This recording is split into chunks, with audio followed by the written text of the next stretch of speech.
In this video, we're going to use the Appearance panel to add graphic styles to a mesh. So we've created these meshes when we made our bear, and now we want to add a pattern. I've designed some patterns that are already in our swatches panel, and so I'm going to go ahead and get rid of those.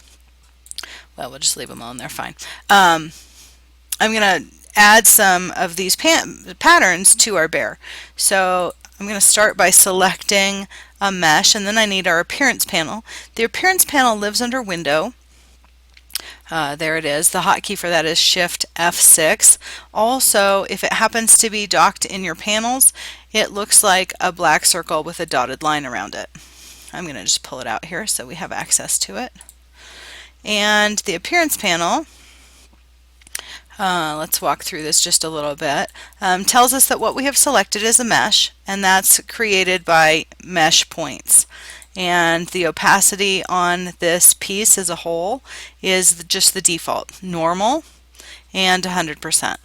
So in order to add a pattern to this, I'm going to use this middle button down at the bottom of our Appearance panel. We have the following options. We have effects, so we can add new effects to our mesh. This includes things like scribble. So we have the ability to take that mesh, and some of them don't do anything. Like this one just doesn't really do anything because the mesh is its own reality. So that one's not going to do much, but the one that does is we can add a new fill. When we add a new fill, the new fill shows up above the mesh points, and so I'm going to go ahead and choose, we'll choose this red dotted pattern. If I choose to, I can leave it if it happens to work. In this case, I feel like it works pretty well. I still see, because it's a transparent pattern, I still see all of the curvature of the mesh beneath that pattern. If I want to make the pattern smaller, all I need to do is go up to Object. I need to make sure I still have that selected. Object, Transform, Scale, and here's the really cool thing about this Scale dialog box. By default, it transforms objects, but if I uncheck that box, I can actually scale the pattern all by itself. Click the Preview button and see now my pattern has scaled. The object itself has stayed the same. I think I'm going to scale that about 75%. And click OK. And now I want to choose the opacity of this fill, and I'm actually going to set it to multiply.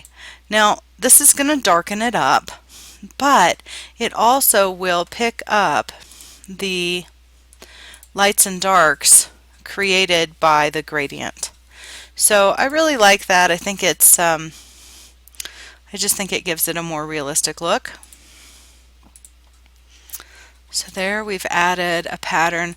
Let's add a pattern to the back part of the bear here. And actually in this I'm going to do something a little different. I'm going to grab my Layers panel, and I'm going to come find that mesh, and I'm actually going to make two of them. So I'm going to take this mesh, I'm going to drag it down to the new layer button, and so now I have a copy of this mesh here. The next thing I'm going to do, I actually only want to put the pattern in the lower part of this. So I'm going to draw a box that is the right size. I'm not worried about what's in it right now. I'm going to take that box. Here's that box. I'm going to drag it down, down, down, down, down, so that it's right above my duplicate mesh there. And I'm going to select the two of them, and I'm going to choose Object, Clipping Mask, Make. So what happens is I now have, notice I now have this clipping group that's just the mesh, just that bottom mesh. So I'm going to select the bottom mesh, go back to our Appearance panel, add a new. So now you can really see it. The bottom part of our bear is now black. This time I'm going to choose this really crazy pattern, I think. And so then I'm going to go to the opacity. Remember, I'm going to set this to multiply. I don't like multiply so much, so we'll leave it to normal, but maybe what we'll do is reduce the opacity. No, I just don't like that one. So we're going to do something different. We'll choose a different. We're going to go ahead and this is one of the nice things about working with the appearance panel. If I don't like something, I can actually change it on the fly. So I'm just going to change that to this other design.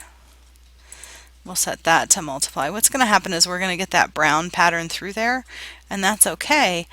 I think I want to make that pattern a lot smaller, so I'm going to go Object, Transform, Scale, and this time I'm going to make it like 25%, I think. I want to make sure that I have the box called Transform Objects unchecked and the box called Transform Patterns checked. And I'm going to add one more fill on this one, and that goes all the way to the top. I'm going to drag it down just above the mesh points. This one I'm going to change to white, and I'm going to change my opacity on that to like 20%. So to just lighten it up just a hair bit. And now what I've accomplished is I've taken this bear, our original illustration, and given him some depth with the gradient mesh tool. I've given his paths some style with the width tool, and now I'm using the appearance panel to combine the patterns that we made and really style this animal. And that is all there is to this lesson. Have a great day.